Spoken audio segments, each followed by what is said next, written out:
नमस्कार। आज हम एक ऐसे लेख को समझने की कोशिश करेंगे जिसका विषय काफी संवेदनशील है। शीर्षक है लव जिहाद, धर्म परिवर्तन का एक तरफा यातायात। तो लेख की शुरुआत ही आप देखिए एक बहुत ही तीखे बयान से होती है।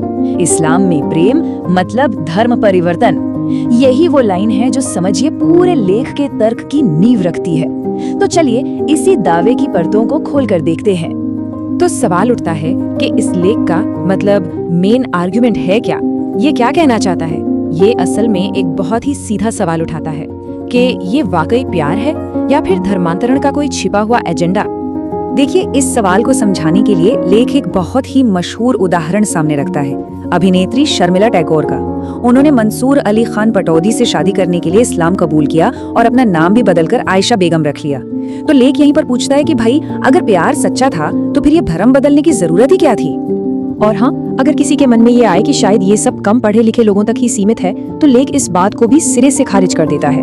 वो बड़े बड़े पढ़े लिखे जाने माने चेहरों का उदाहरण देकर कहता है कि देखिए, एजुकेशन लेवल से इस पैटर्न पर कोई फर्क नहीं पड़ता। तो चलिए अब उन उदाहरणों पर नजर डालते हैं जो लेख अपने इस दावे को मजबूत करने के लिए हमारे सामने रखता है। इसमें कई बड़े बड़े नाम शामिल हैं।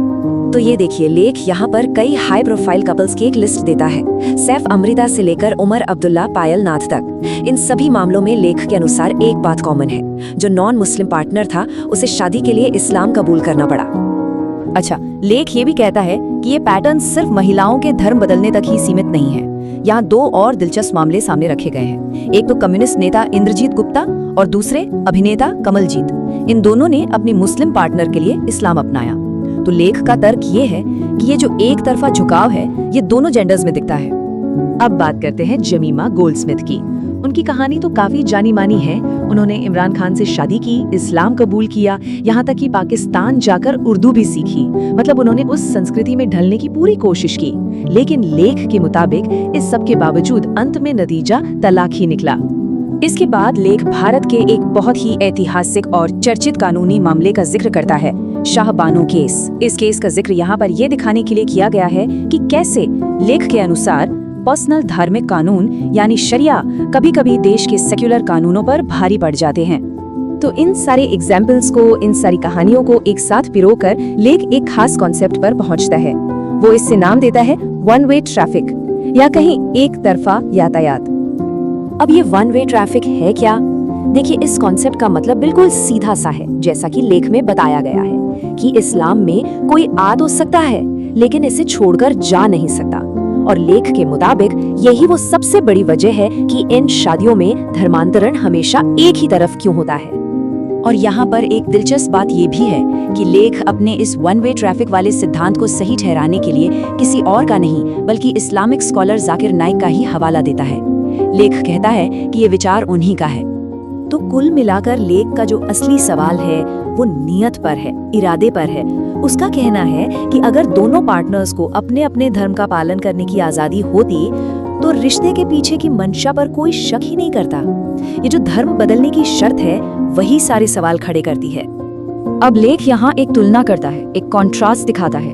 एक तरफ वो हिंदू परिवारों के, उसके शब्दों में, सहिष्णु रवैये की बात करता है, तो वहीं दूसरी तरफ एक ईसाई गवर्नर का उदाहरण देता है जिन्होंने अपनी बेटी से शादी करने वाले मुस्लिम लड़के को पहले ईसाई धर्म में कन्वर्ट करवाया। इसके जरिए वो ये दिखाना चाहता है कि अलग अलग समुदाय इस स्थिति में कैसे अलग अलग तरीके से रिएक्ट करते हैं। तो अब ये लेख इस पूरे मुद्दे को आज के समय से निकालकर सीधे इतिहास के पन्नों में ले जाता है, और वो ऐसा करता है सिरोंज के माहेश्वरी समुदाय की एक कहानी सुनाकर। वो ये बताना चाहता है कि ये जो समस्या है ये कोई आज की नहीं बल्कि सदियों पुरानी है। कहानी कुछ यूं है कि एक नवाब एक माहेश्वरी व्यापारी की बेटी की मांग कर बैठता है। अब जवाब में पूरा का पूरा समुदाय अपनी एक बेटी को सौंपने के बजाय रातों रात अपना घर-बार, अपनी जमीन जायदाद सब कुछ छोड़कर वहां से चला जाता है। और मजे की बात यह है, जैसा कि लेख बताता है कि ये सिर्फ एक किस्सा बनकर नहीं रह गया। आज भी माहेश्वरी समाज उस संकल्प का सम्मान करता है। वो उस शहर का पानी तक नहीं पीते, और ऐसा करके वो अपने पूर्वजों के उस त्याग को, उस बलिदान को याद करते हैं। तो देखिए कैसे अतीत को वर्तमान से जोड़ा गया है। तो इन सारे तर्कों, इन सारी दलीलों और कहानियों के बाद लेख हमें एक आखिरी और शायद सबसे तीखे सवाल के साथ अकेला छोड़ देता है। लेख उन लोगों से जो ये कहते हैं कि प्यार धर्म से ऊपर है, एक बहुत ही सीधा सवाल पूछता है, कितनी मुस्लिम लड़कियों या लड़कों ने प्रेम की खातिर हिंदू धर्म स्वीकार किया है? और बस इसी सवाल के साथ ये लेख पाठक को अपने पूरे तर्क पर दोबारा सोचने के लिए मजबूर कर देता है।